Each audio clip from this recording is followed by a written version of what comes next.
Welcome to an introduction to Beyond Leadership, our new innovative tool, or let's say vehicle to enforce and enable modern forms of leadership, which are more related to, let's say, collaboration within a team rather than the classical top-down approach as we had it in the past. So you can see on this a slide where the problem is. The problem is still that our companies are focused on silos rather than collaboration. So they're fighting against each other. So internal collaboration is kind of lacking. Instead, let's say internal bonus systems, competition, fighting for the one who becomes CEO, all these kind of things matter and make, let's say, a real upgrade and improvement of performance difficult. On this slide, you can see the real problem. You see here a classical form of organization. This is you see it as a classical hierarchy. There's a boss, you have a leadership team, and then you have the people who do the real work. And you see the guy on the left-hand side, and he has, it could also be a she, but he has a big problem. So he's, on the one hand, he's member of the red team, or a leader of the red team. On the other hand, he's member of the green team, and the green team being the leadership team, the executive management. They expect from time to time a different behavior, different goals, different tasks, and different performance than the red ones. So the red ones expect him to defend, let's say, the rights and the well-being of the red team, and they're not interested in what the others are doing. And so, this is a typical situation in an say more and more digital, agile environment where companies are working in. This is slow, you know, when all the decisions, all the processes go via the executive management, and they have to debate and come back and forth. This is difficult. So you can even feel the slowness of this organization type. It works, but it's slow. When we look at let's say very modern organizations like Google, for instance, a well-known company with millions of applications every year. What they found out in their project Aristoteles, or Aristotle in English, was very interesting. I would say mind-blowing. They wanted to figure out what the difference is between their high-performing teams and other teams which are, let's say, not so high-performing. And so they had hypotheses about experience, about performance, about engagement, about, let's say, the number of female workers in the team, the age difference, and all these kind of things. So diversity aspects. But at the end of the day, the most important difference between high-performing and not so high-performing teams was, as they call it, psychological safety. And psychological safety is it was surprising to them because they did not expect this. But on the other hand, if you look at what psychological safety is, you may find that this could be really the main difference. Psychological safety, you see that on the next slide, is based on three pillars. Pillar one is respect, pillar two is trust, and pillar three is appreciation. So those three things make up the quality and by that also the performance of a team. That was very interesting. Many of us had the feeling, you know, that culture and how people behave, how people interact with each other could play an important role. But this project even showed that it's not an important role only, it's the most important role. And now, you know, this fact comes or leads to a conclusion. We have to look much deeper into how can we improve that. And also what they figured out in the project, it's not yet, let's say, confirmed by the academic society, but we're working on this. But they said in their conclusion that there's a correlation, even a correlation between psychological safety and performance. So that means if you improve psychological safety, meaning respect, trust, appreciation, then automatically performance goes up. And if psychological safety goes down, performance goes down as well. So this is something which is very interesting, because many companies still believe it's employee satisfaction. But between employee satisfaction and performance, there is no such strong correlation. You can make people endlessly satisfied, but this does not lead automatically to more performance. But psychological safety obviously does. So based on this, the question is, how can we improve this? We can improve this by sitting around, talking to each other, being nice to each other, being friendly, and these kind of very soft things. But while researching or doing a lot of research on the subject, how can we improve leadership based on psychological safety, we figured out that the concept, or let's call it a vehicle, of Beyond Leadership is, let's say, at least our conclusion, one of the best we found on this in the world at the moment.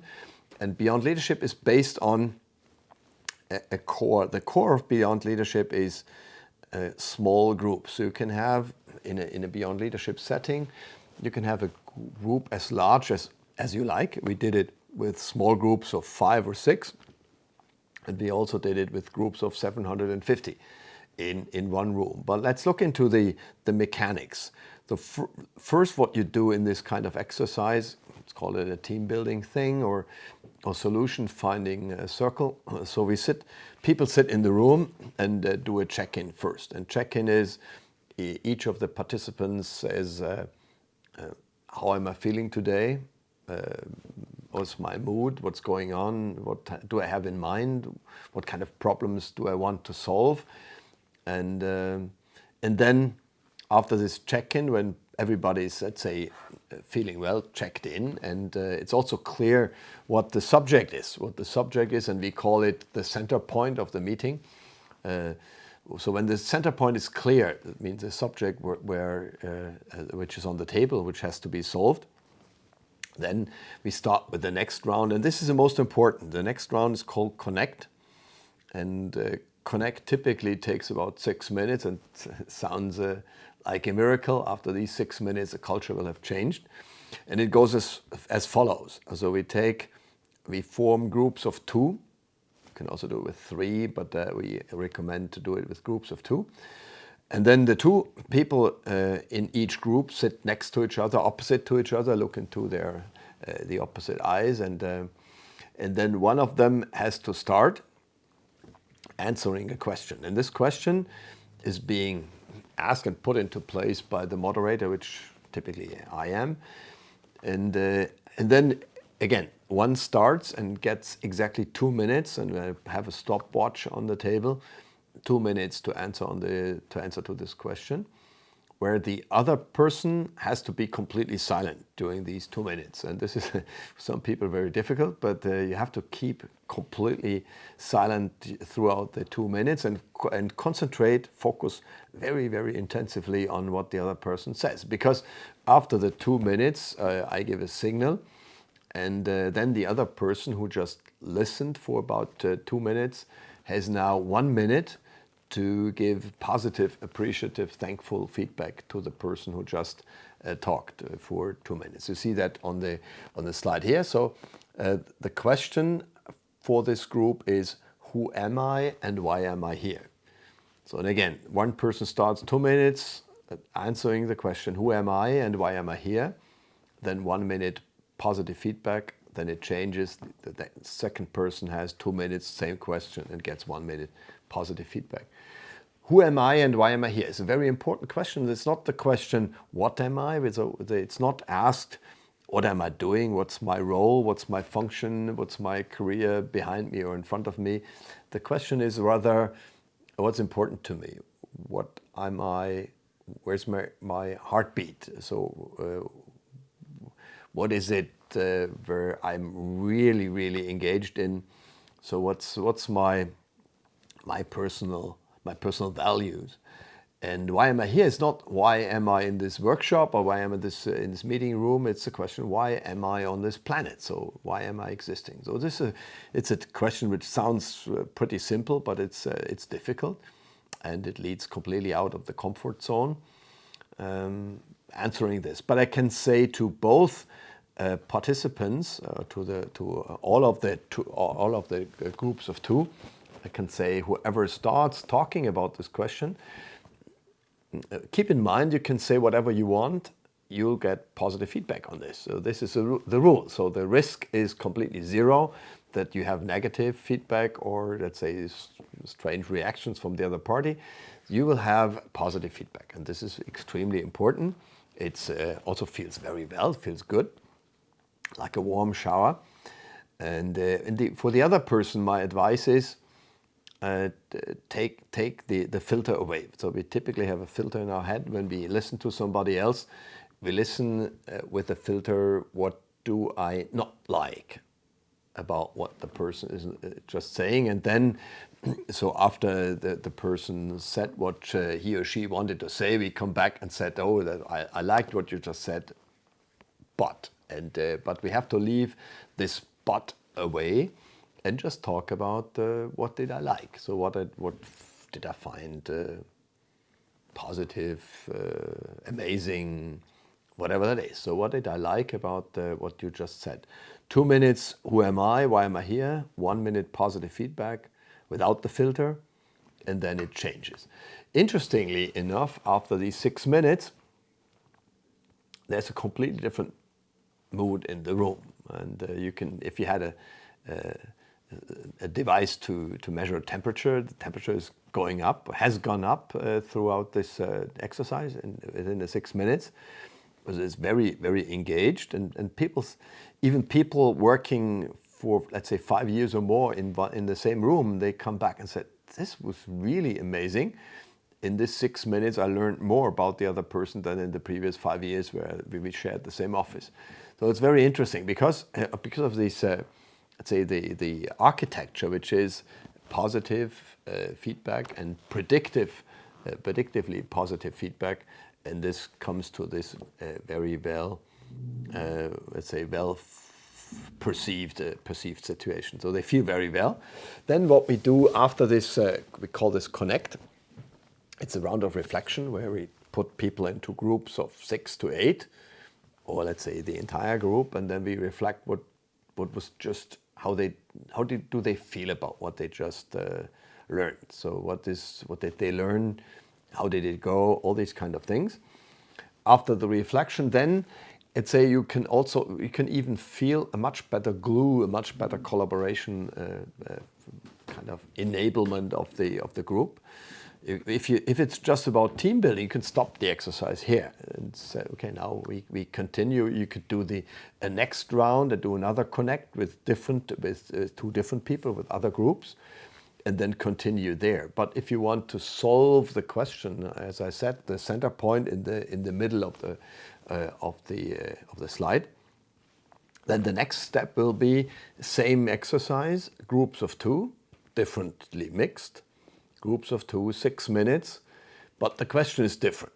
So same setup, different question. The question is not who am I, the question is now who are we?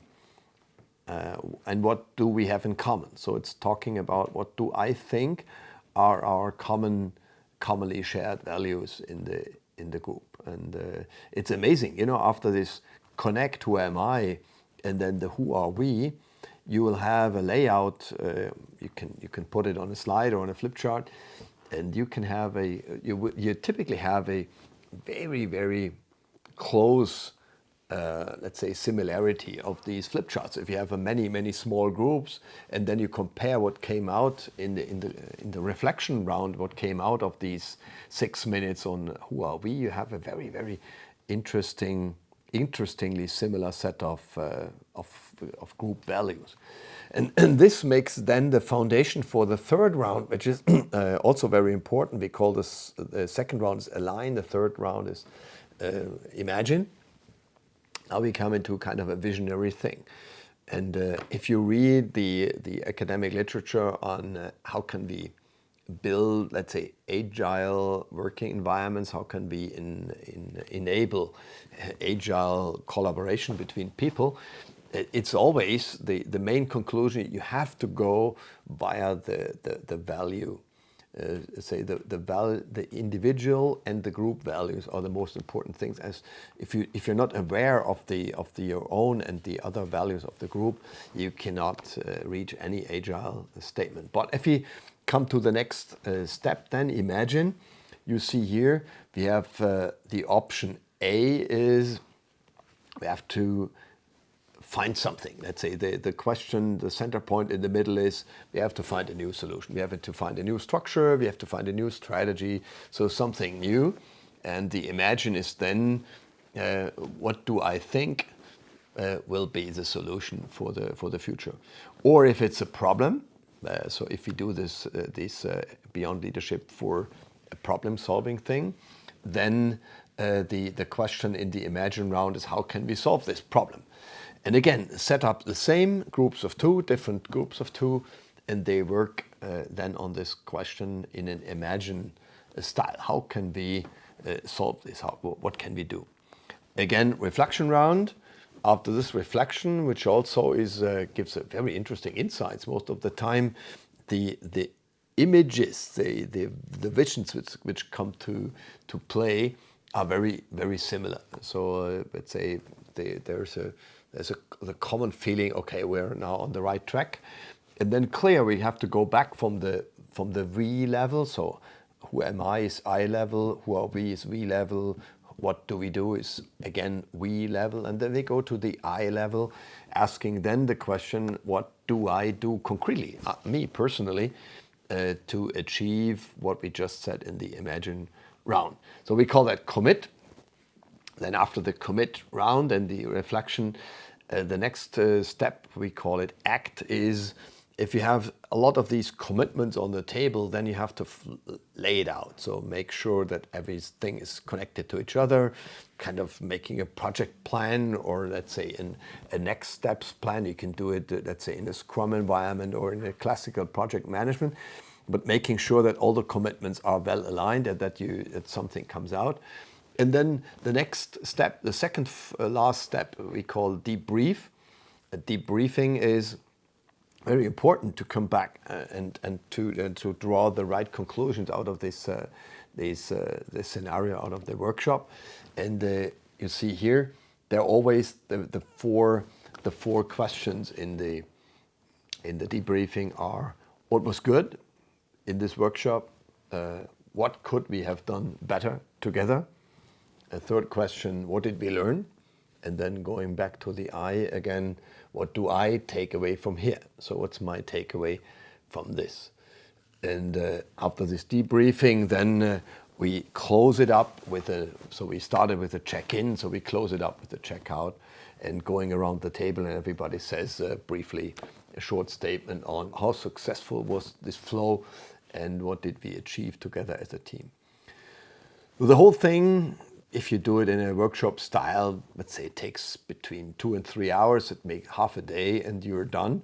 It's very intensive, so people are extremely tired after this because it's not a typical workshop. In a typical workshop, so if you're slipping away slightly with your thoughts, nothing more or less happens. But in this setup, you either speak very concentrated or you listen very concentrated, and all this very, let's say, energy consuming, but the results are very good. And also another characteristic of Beyond Leadership is whatever comes out, and this is different to typical normal workshops, whatever comes out has the same input from everybody. So that means by measuring the time in 2 minutes and 1 minute and 2 minutes and 1 minute, it's clear that everybody of the group has contributed exactly the same amount in terms of seconds, so exactly the same amount of seconds contribution from everybody, because in a normal workshop you always have, let's say, 10 people, you have 3 speaking a lot, 3 speaking a little less, and 4 saying nothing in the group, and you don't know whether they're really checked in and working with the group or not. But here, everybody is, let's say, engaged in line and has the same contribution. So where did it come from? And here's a short, some examples to conclude the presentation on where it comes from and where did we do it already. You see here the Blue Angels. Blue Angels is the acrobatic flying team of the US Navy. This is really high performance, you could say. These people are under very, very, very high pressure. They're very concentrated and they have to rely and trust each other extremely. You know, they perform maneuvers at a very, very close between these aircraft. And you know, and touching each other means, let's say, a fatal accident at the end. So it's very risky what they're doing, and they would never ever enter their aircraft without having this connect first. They do it in a slightly different fashion. They're not asking the question, who am I and why am I here? They know this after a couple of weeks, but they ask the question, how am I feeling today? And what goes on? So what's in my mind? So how am I doing? Am I really fit for this exercise? Am I fit for flying these 40 minutes with my colleagues under these extreme pressure? So the former leader of the Blue Angels, John Foley, is one of the, let's say, input givers to this concept of Beyond Leadership, which has been developed by Patrick Cowden, a German-American. Very interesting guy, former CEO of Dell Computer for Germany and Hitachi for entire Europe. He, and together with people like John Foley from the Blue Angels, they had set the foundation for this. They actually founded Beyond Leadership, which we then further developed together with them. That's the Blue Angels. Here's an example from Switzerland, where we live. It's our next door company, Transa. Transa, they're selling outdoor equipment, so the largest outdoor equipment seller provider in Switzerland. And they have done this very intensively, this exercise of Beyond Leadership. They have done a lot of workshops, very intensive connect between everybody in the company. And finally, you know, the extreme outcome was the collaboration started to become so good and so solid and so profound that finally they decided to cancel the entire top management. So Transa has no, let's say, classical executive management any longer. So they completely delegated power, authority to the levels below. So they have not a clear hierarchy leadership structure, and the company performs extremely well. And people are feeling very well about these kind of new collaboration. Another example is Deutsche Bahn, where we introduced it. And I take this example because here you see another special aspect of Beyond Leadership. Typical change management programs and instruments are working only if you do it very consequently top down. So if the top leadership does not buy in and does not lead the whole crowd through this change process, it will not work. But here we found that you can even start from the middle. So we started Beyond Leadership in the HR area of Deutsche Bahn.